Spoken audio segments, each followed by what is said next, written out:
নমস্কার বন্ধুরা, আমি সন্দীপ পেড পেপার কোচিং একাডেমিতে তোমাদের সবাইকে স্বাগত। আজকে চলে এসেছি সরল সুদ এবং চক্রবৃদ্ধি সুদের পার্থক্য বিষয়ের কিছু অঙ্ক নিয়ে। ঠিক আছে, আমরা সাধারণত দেখে থাকি আমাদের পরীক্ষার প্রশ্নগুলো আসে কীরকম, যে কিছু একটা টাকা দেওয়া থাকে এবং সেই টাকার উপরে বের করতে বলে 2 বছর অথবা 3 বছরের চক্রবৃদ্ধি সুদ এবং সরল সুদের পার্থক্য কত। তো এই অঙ্কগুলোর ক্ষেত্রে কি সমস্যাটা হয় যে সূত্রগুলো খুবই কঠিন এবং সেইগুলো মুখস্থ রাখা যায় না। তো আমরা চেষ্টা করব সূত্রগুলোকে না মুখস্থ করে অঙ্কগুলোকে খুবই সহজে এবং খুবই তাড়াতাড়ি করা। ঠিক আছে, তো তার জন্য আমাদের কী করতে হবে, একটা কোড মুখস্থ রাখতে হবে। কী কোডটা দেখা যাক। কোড আমাদের সাধারণত 2 বছরের পার্থক্য যখন বলবে তখন আমরা কোডটাকে ইউজ করব 2, 1। যখন 3 বছরের পার্থক্য কথা বলবে তখন কোড ইউজ করব 3, 3, 1। আর যখন 4 বছরের পার্থক্যের কথা বলবে তখন আমরা কোড ইউজ করব 4, 6, 4, 1। ঠিক আছে, খুবই সহজ একটা কোড 2, 1, 3, 3, 1। আর 4 বছরের জন্য, যেটা জেনারেলি খুব কম দেখা যায়, তা আমরা শিখে রাখবো। 4 বছরের জন্য কোডটা কত আছে, 4, 6, 4, 1। ঠিক আছে, এবার চলে আসা যাক প্রথম অঙ্কটাকে কীভাবে আমরা অঙ্কটাকে সলভ করবো। ঠিক আছে, প্রথম অঙ্কে যেটা দেওয়া আছে 2160 টাকার 16.66% হারে 2 বছরের চক্রবৃদ্ধি ও সরল সুদের পার্থক্য কত টাকা হবে। ঠিক আছে, তাহলে এখানে যেহেতু প্রথমেই মেনশন পাচ্ছি আমরা কিসের, 2 বছর সময় উল্লেখ করে দিয়েছে, তো 2 বছরের যেটা কোড আছে কত আছে 2, 1, সেটা আমরা লিখে রাখবো 2, 1। ঠিক আছে, এবার সুদের হারে যদি আমরা লক্ষ্য রাখি, সুদের হারে কি বলেছে 16.66%। এটাকে প্রথমে আমরা ভগ্নাংশে কনভার্ট করবো।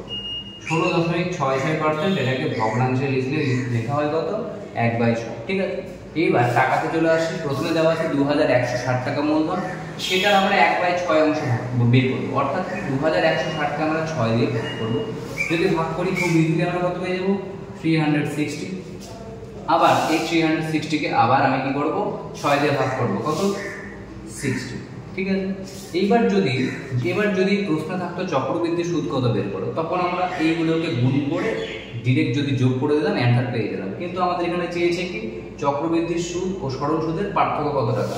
তো যখনই পার্থক্য বলে কি করতে হবে, পার্থক্য বলে প্রথম কলামটা কেটে দেবে। ঠিক আছে, প্রথম কলামটা কেটে দেবে। সেকেন্ড কলামে যেটা আছে গুণ করে লিখবে, 1 আর 60 গুণ করলে কত হয়, 60। সেটা আমাদের কোন অপশন আছে দেখতে পাচ্ছি, আমাদের কিন্তু উত্তর খুব সহজে চলে আসলো, এ নাম্বার অপশন 60 টাকা। 2160 টাকার 16.66% হারে 2 বছরের চক্রবৃদ্ধি সুদ এবং সরল সুদ যা পাওয়া যাবে তার পার্থক্য কত হবে, 60 টাকা। ঠিক আছে, ঠিক একই রকম একটা অঙ্ক আমরা আরেকটা অঙ্ক দেখবো। কি অঙ্ক দেওয়া আছে এখানে দেওয়া আছে যে 3 বছরের ক্ষেত্রে সম্পর্কটা বের করতে বলেছে, যে সরল সুদ ও চক্রবৃদ্ধি সুদের পার্থক্য কত হবে 3 বছরের ক্ষেত্রে।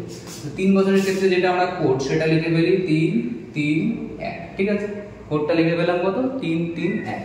এবার 25% সুদের হার দেওয়া আছে, 25%কে ভগ্নাংশে লিখলে আমি কত পাবো, 1/4 পাবো। এবার মূলধনকে সেই 4 দিয়ে ভাগ করতে যাবো আমরা।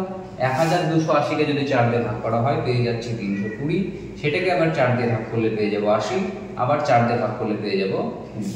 ঠিক আছে, তাহলে অ্যাজ ইউজুয়াল যেরকম আমাদের নিয়ম, কিরকম নিয়ম, যে প্রথম কলামটা কেটে দেবো, এবার গুণ করবো উপর নিচে। 3 আসছে 24 অর্থাৎ 240 যোগ 20কে 20 অর্থাৎ 20, অর্থাৎ আমাদের অ্যান্সারটা কত হয়ে গেল, 260 টাকা, যেটা আছে কোন অপশনে, সি নাম্বার অপশন। তাহলে এইভাবে কোডগুলোকে ইউজ করে আমরা কিন্তু খুব সহজেই চক্রবৃদ্ধি সুদ বা সরল সুদের পার্থক্য বের করতে পারবো, এবং সেখানে কিন্তু আমাদের কোনো রকম সূত্রই মুখস্থ রাখতে হবে না।